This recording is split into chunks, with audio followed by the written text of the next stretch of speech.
Welcome to Timber&Terra. I am Glenn, and it is a warm, rainy day. You can probably hear the rain on the tin roof, my woodshed.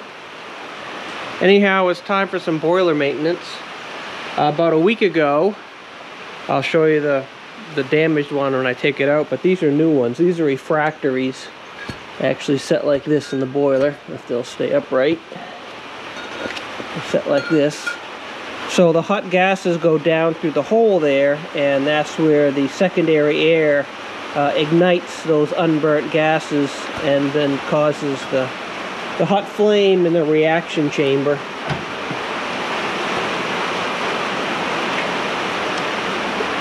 So I dumped a lot of the ashes from the upper part of the boiler down here, so this does not normally look like this. But it's these pieces here. This one here to the left broke. I was able to, well, I'll show it better when I take it out, but I was able to repair it with some refractory cement and a strap of metal with some concrete screws. But obviously I wasn't too confident that that was going to be a long-term fix, so I purchased two new ones. At the same time, I had noticed actually from the beginning of this year that there's some of this fiberglass rope which seals between the side of the boiler and this floor that had come up. You can see some of it there.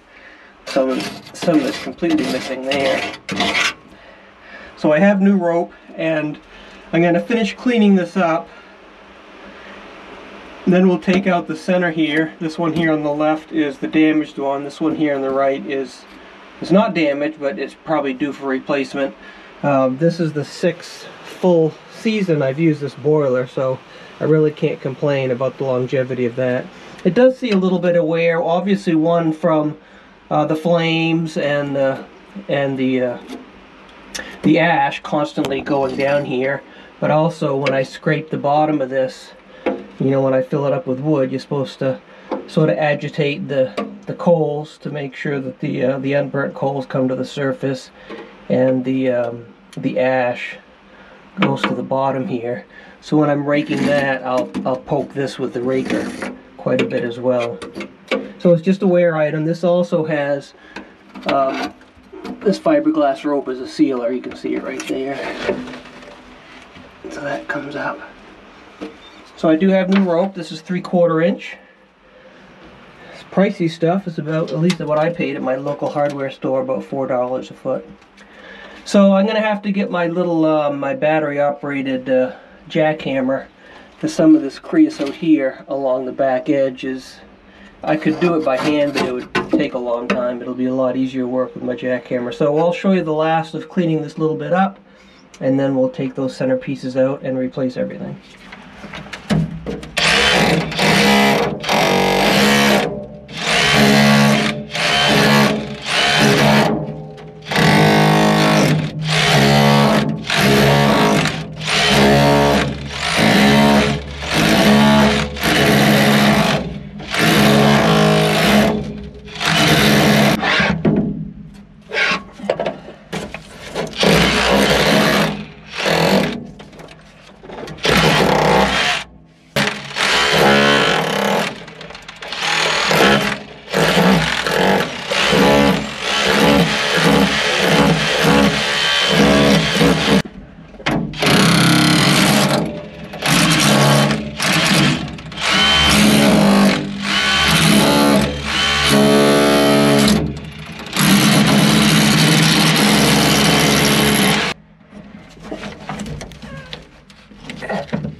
Well, it's coming up. It's just not that easy. I have a mask on, so I probably sound funny. Maybe I sound funny anyhow. So I think just for now, while I catch my breath, I'll take these out. They just pull out very easily from the top here.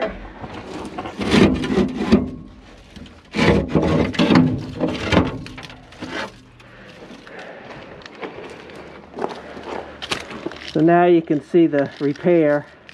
I put some refractory cement in the joint because that didn't stick because it's coming apart.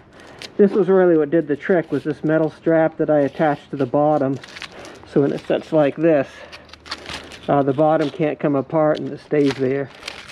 This is all refractory cement. I put a couple pins, metal pins in there, hoping that would hold. It might have helped, but anyhow, so that's what the broken one looks like. And that's what the replacement looks like.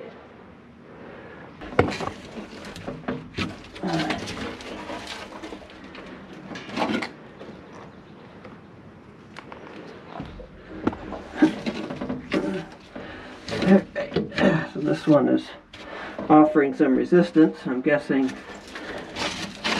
oh, I don't know why. This must be bound in there from the just squeezing in the opening.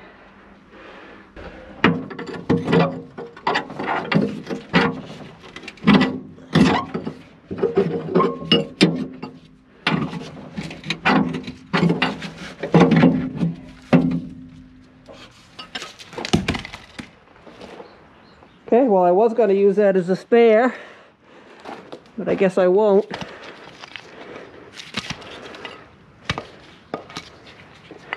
Basically, it broke the same way the other one did. It was, before I took it out, I could see it had been cracked.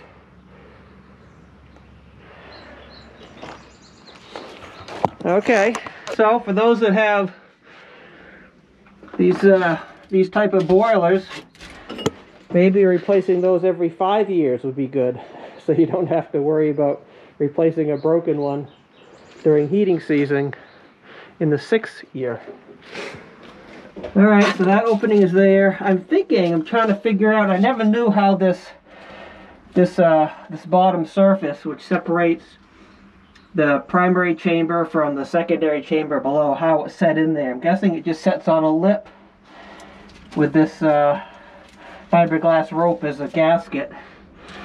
So for some reason I can't lift this up by hand, what I'll probably end up doing is putting a bottle jack underneath and trying to jack it up. I'm guessing it'll come up fairly easily. In fact, I may do that now, that instead of trying to struggle with this rope gasket, which is still gone there. I took it out of the back, gone here, but it's still in the front.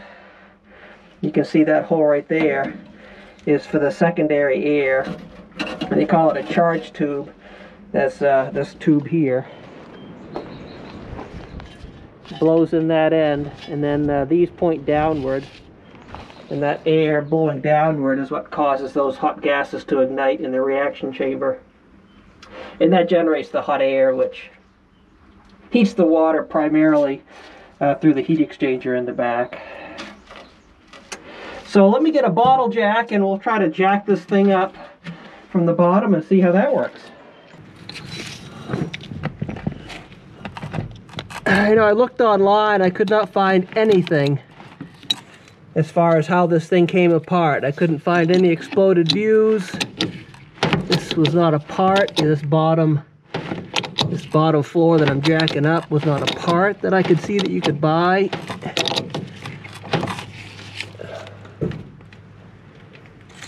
Well, it's not coming up easy.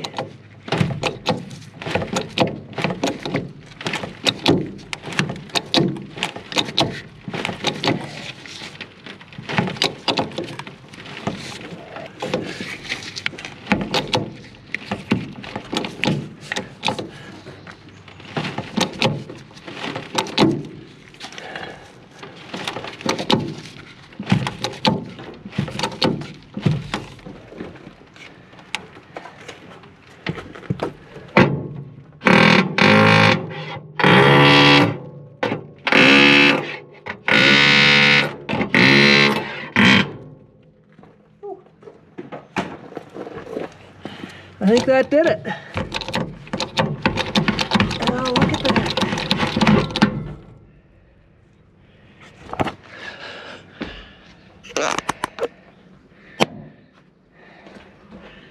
It's that little bit of rappy tappy.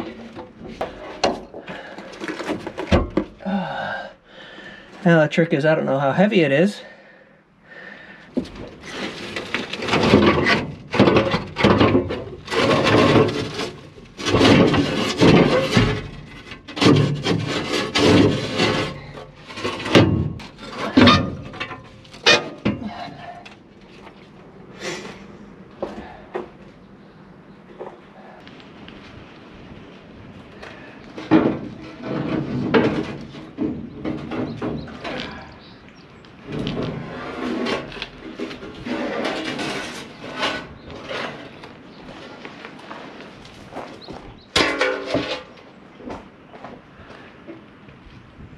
Rope comes off a lot easier now.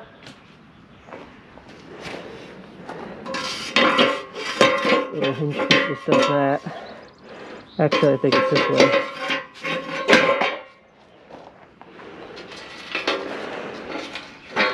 Oh, it looks like maybe 3/16 steel, just sort of bent and welded. And this sort of holding bracket for the refractory. Not sure what these are for. Maybe used for a different model. So yeah, there was no lip on the back because that's the water jacket. No lip on the front. That's not water jacket. Neither is that. So the back is the water jacket. The water jacket, I think, it might go down to here and this little cutout, or it may just start here and go up. I'm not sure. So I'll clean this ledge off, clean the excess creosote along the bottom. We'll put it back in, and then hopefully put the fiberglass rope back in easily. So I won't bore you with the cleanup. We'll come back when I'm ready to put it in. So we're all clean. So we're all cleaned up. The back over there, those quarters, were kind of soft and ooky, sticky. I've mentioned this before, and I'm going to try to do something maybe for the next year's heating season, which is to force more air to come out of these holes, because I think you can see here, this is all nice and clean. The front, those are primary air holes. I think if I block some of those out, I did do that right here. I did do that on this one. But I think if I do that a bit more aggressively to force more air in the back, that should keep the back more dry, less sticky buildup of that creosote. But it looks good. Obviously, I was careful using that rotary hammer, because you can see, I don't know how thick this is. This is supposed to be stainless steel. But if it's not that thick, you could probably poke through it with a rotary hammer fairly easily if you're not careful. So I did a lot of the work by hand. I just did what I needed to do with the rotary hammer. You can see here some shiny metal. So anyhow, just beware of that if you don't want to poke a hole in this. Be aware of that if you use any kind of a jackhammer or power tools on a boiler like this. I think the walls might be 1/8 inch, maybe 3/16. I'm sure it says in the spec somewhere. Okay, so let's put the floor back in and put some new fiberglass rope in, and then we'll put the refractory in. One thing I want to mention before I put that in, you might have seen this probe stick out here. I should have retracted that earlier. That's the temperature probe that controls the primary, secondary air. That's where you get your idea of combustion. Generally it measures 1100 to 1400 degrees for me, which is the temperature of the flame essentially. But I removed it because I'm sure it's easy to bend it and break it. That right here, this is that same probe. So it goes through the water jacket. I'm guessing that's a water jacket. Yes, because here's a drain. So this is all water jacket. So I'm guessing maybe I was wrong. Maybe this is all water jacket all the way down here to the bottom. This might even be a water jacket, because it'd be thin because there's the blower here that goes through. So if there is a water jacket, it would only be about maybe 1.5 to 2 inches thick. All right, now let's put the floor in.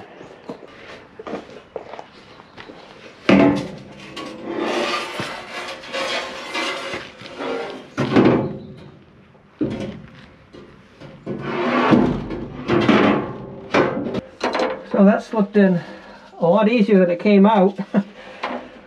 So I got 3/4 inch. Again, I couldn't find anything on this gasket or this plate or this floor. This calls for 3/4 inch fiberglass rope. The other stuff looked about the same size, so that's what I got, was 3/4 inch.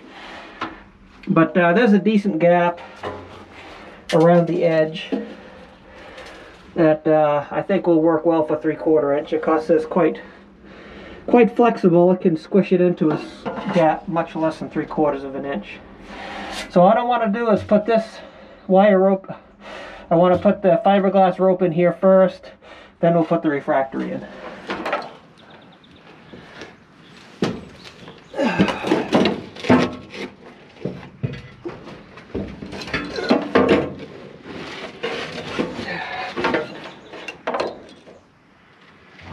It's kind of warm in here.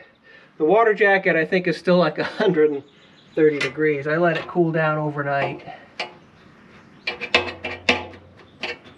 That's the first 2 sides will be easy because I have all the room in the world. Look at that. But then the other 2 sides will have to sort of squish over. Works nice with this hole in the middle.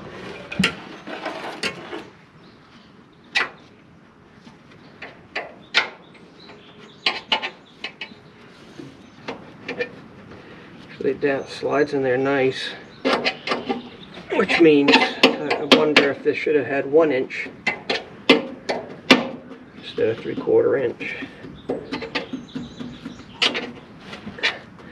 But this will be it unless I run into problems.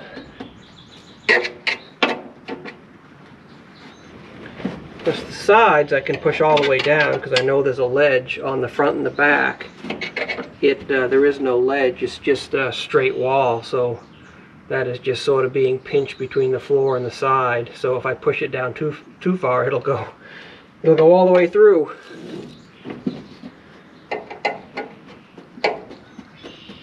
So I'm trying to think about what the purpose this serves. Obviously, it sort of seals off the 2 combustion areas. I'm sitting in the primary combustion area. The secondary one is underneath. But if that wasn't there, or if there was a leak down there, what would be the implication? One is, I guess you just have sort of fugitive hot gases that never combust because they don't have that secondary air.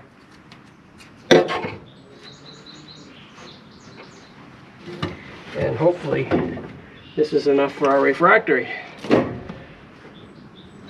Outside of that, I'm not sure what the downside or what the problem would be if air leaked in. But like the other one, this will get filled up with creosote and ash and sort of finish sealing it off and hopefully make sure that it never falls out. The front and the back theoretically could fall down. The sides have that ledge. All right, refractory time.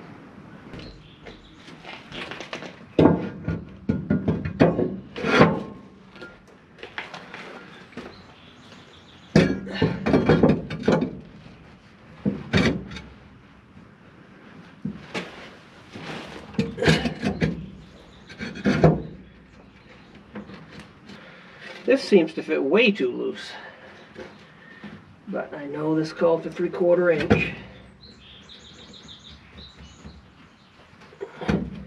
And again, this will just fill up with ash, so that'll probably finish any sealing there has to.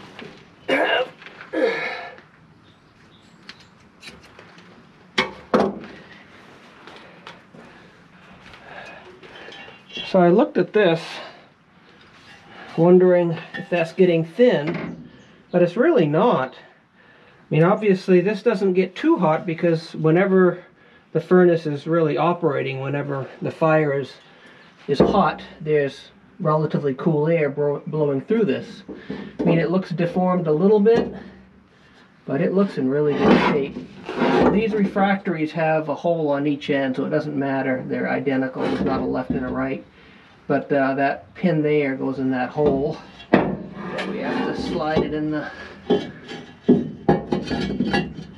plenum first. There. So now there's just that little bit of an area. I don't know, it'll be interesting to see if my efficiency improves, because this was all worn out.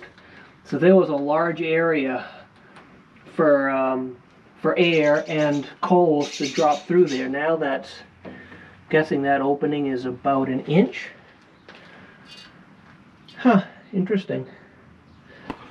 So we're ready to fire it up again. All the ashes that I let drop down in the bottom, I think at least some of them I'm going to put back up here. There's burnable embers as well as the ash, which they suggest needs to be like a 2 or 3 inch thickness to retain the heat, and it provides some insulation between the primary and the secondary chambers as well.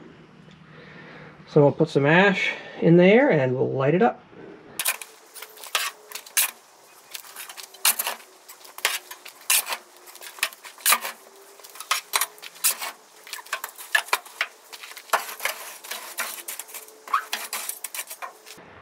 This is what was left after I shut the fire down. Some pieces in my ash can. Lumped charcoal, it's basically what it is. Super light with no moisture in it.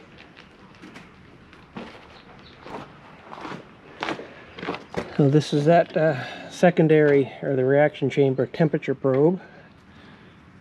Just got some gunk around it to seal it off.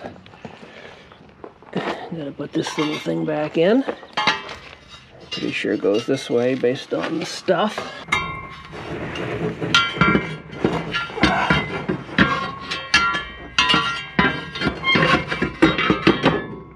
There's that probe, and there's our new refractory. Looks good as new.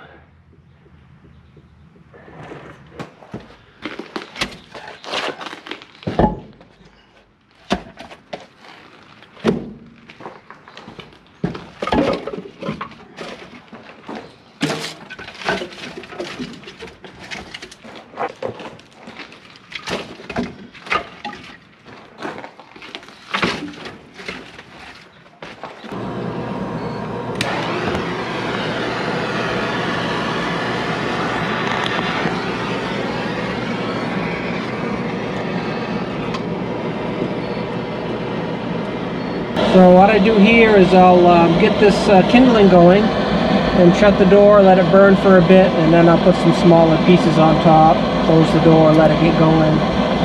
And we do that before we shut that bypass door and force the air underneath.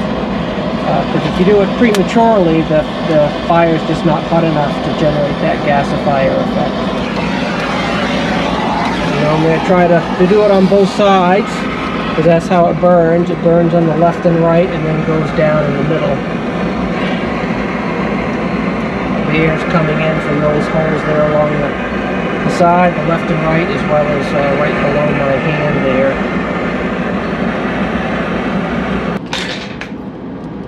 Okay, so it's going well. Shut the door and let it cook for a bit. So you can see here the water temperature is 146. Down underneath that temperature probe is 90. So I did clean myself up. I felt gritty and dirty. I think I had a big black mark under my lip. Anyhow, so this is the kindling I use. This is just you know, bark that's fallen off and maybe scraps of lumber that I don't need. And then miscellaneous stuff. Most of this comes from the splitter, because the splitter will generally generate this type of stuff, and it works great for kindling. have big openings on the side to make sure it dries out. In fact, I generate more of that in a year than I need or can use, so I wonder if some of the bottom stuff is starting to rot.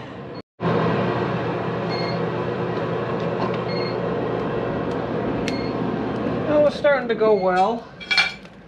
Gotta make sure I put these things back in. Those are bars just to keep the wood from setting against the sidewall, so that there's always airflow around it. A lot easier to put those in earlier. That's fine. I'm going to throw some bigger pieces of kindling in, and then some small firewood.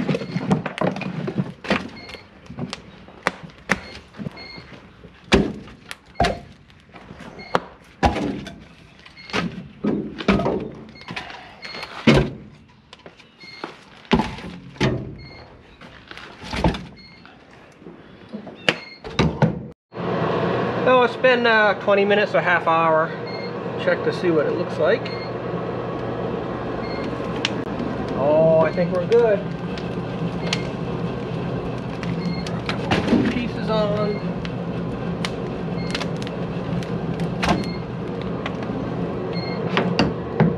So we're ready to shut the bypass. So the water temperature's at 152. And the reaction chamber's already at 600. So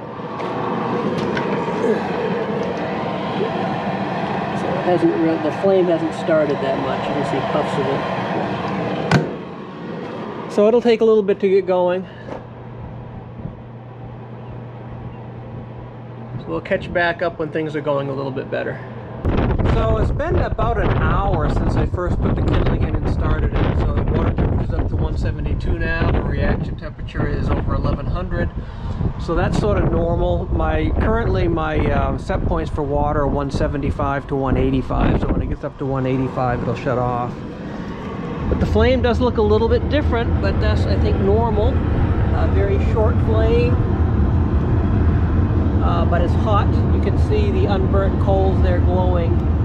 One thing I think I realized that should have been a clue to me that there was something wrong was that I was getting a lot of unburnt coals falling through here, much more than I remember when I began. I'm guessing it's because this edge here was worn away and it was just a large opening for stuff to fall through.